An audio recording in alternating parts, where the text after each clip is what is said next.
But speaking of the Alouettes, some news according to ESPN.com, a quick interview with Michael Sam, who was at the Veterans Combine, which is just, by the way, a tremendous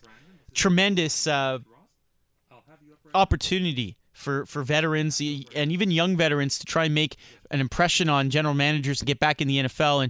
And Michael Sam participating in this. And somebody asked him, would you go up north? Would you play? And he said, I'll consider all options. And he's kind of acknowledging now that might be a possibility. And, of course, the Alouettes do own his rights. Well, I believe we've now touched base with our next guest. He, of course, plays for your Montreal Alouettes. Not right now, though. Right now, he's jersey off, suit on, or whatever the heck he's wearing right now. He's in New York City. Mr. Brandon Ludden, are you there? Yeah, I'm right here, man. How's it going? What's up, Montreal? Bonjour. Very nice. Very nice. So all these years here, you picked up at least one word. That's pretty good. Yeah, man. I actually have about 5 words, actually, but, some of them I can't say on air right now, But what's up? How you guys doing? We're well. We had the St. Patrick's Day parade. Very, very cold here in Montreal, as I'm sure it's a little cool in New York City, too, as well. I'm sure. What have you been up to, Brandon? I see a lot of Facebook stuff, entertainment-wise. Yeah, it's been a pretty busy off-season in terms of entertainment-wise this year. I moved back to New York City, and I've been doing I signed with a couple different agencies, and I booked a national ad with AMF Baltimore Lanes. I shot that in Connecticut one day, so that's the modeling. And for the entertainment and TV hosting, I've created more content for my web series, Jersey Off, Suit On, which is what we athletes do in the off season. So I've had stuff with Aaron Maben. He plays for the Toronto Argonauts, but he was a former first-round draft pick from the Buffalo Bills and played with the Jets. He's an artist, and he had some of his artwork on display at Malik Yoba's Athletes for Art event for NBA All-Star Weekend, and I covered that event. So it's different things showing the fans and into that lifestyle. So I have it up on my website now, and I'm actually editing an episode I did with Plaxico Burress, my former Giants teammate, at a Fashion Week event. So there's a lot of things going on, and I'm also doing my workouts and all that. I never want to make it look like I'm just involved with the entertainment, but I work out, get ready. It's great to wake up, work out, and then go on auditions and castings all day in New York City. So. I'm just putting myself to work, staying busy. Brandon Ludden joining us from the Montreal Alouettes here on Game Points with Matthew Ross. All right, let's talk a little bit about the squad you're coming back to. Certainly a positive way that the season trended down the stretch, and a lot of positivity perhaps going into next season. What are your thoughts on how Jim Popp has been filling out this roster with his usual interesting signings? Well, the best thing about it is I like how he signed a lot of guys back internally within the defense. That allows guys to, continue to play with Coach Stewart, guys that are familiar, and he added some people, some depth on defense as well. So you can see them stacking up on defense, and offensively, it's cool how he's brought in, the Fred Stamps and the Nick Lewis and these guys. Guys who have had success in the CFL. And last year it was a kind of a down year for all three of us, not only those two guys, but for myself. So I think it's like one of those motivational years for us veteran receivers who have kind of, the CFL is looking for new talent. Who's going to be these new receivers? I think we come back motivated, along with SJ, we could really put on a show and put some numbers up and, help Jonathan Crompton or whoever it is back there, throwing that rock. You mentioned Fred Stamps. You mentioned Nick Lewis. The Alouettes also signed Sam Giguère, of course, a Quebec product who played in the NFL. As a receiver, you mentioned that, so you take that as it's a motivating factor. Yeah, it's a motivating factor because you can see they're trying to win now. We were young. We had some young guys, Kenny Stafford and, obviously Duron Carter. Those are two guys fresh out of college. Duron had the career he had in the CFL. Now he's moving on. But you see, instead of bringing in another young guy who we would have to teach or, would have to go through some trials and tribulations, you got guys, you bring in guys who've already had, great success into this league, So it's a motivating factor, as you can see that they're trying to, add, leadership plays, guys who've already made plays in this league instead of guys who have to learn to make plays in this league. So I'm excited they brought those guys in.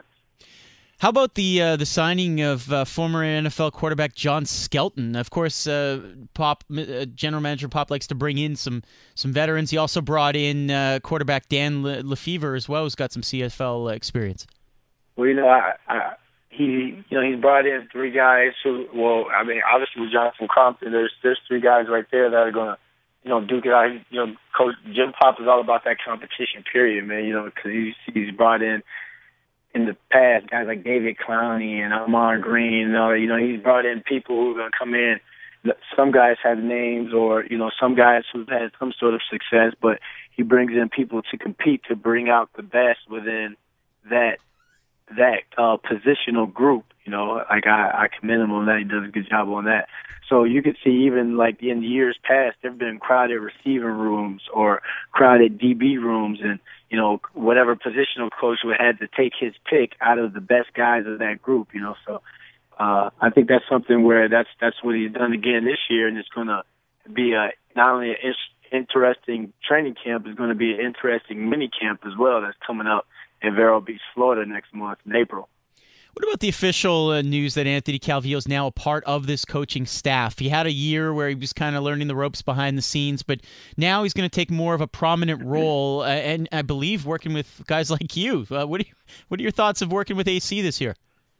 Well, when he called me, I thought it was like a bill collector or something. It was an unknown number. I was like, oh, no, what is it now? Some Canadian taxes I have to pay or something. So I almost didn't answer it. But when he was like, hey, it's Coach Anthony Calvillo, I just thought how weird that is that it's Coach Anthony Calvillo now, with him being our receiver coach. But, it's not something that's you're going to have to get used to or anything. What he brings in terms of his prestige and the overall respect that he, deserves or whatever. So, just like playing with him, if I ever had some sort of little input or, Ace, I like this, or let's go over there and work on the sidelines and get these throws in, that's something that as all us veteran receivers, we'll be able to communicate that to him. What is the stuff we like and, don't like, or whatever we feel as though, what could be ran to get us open better or whatever. He's going to,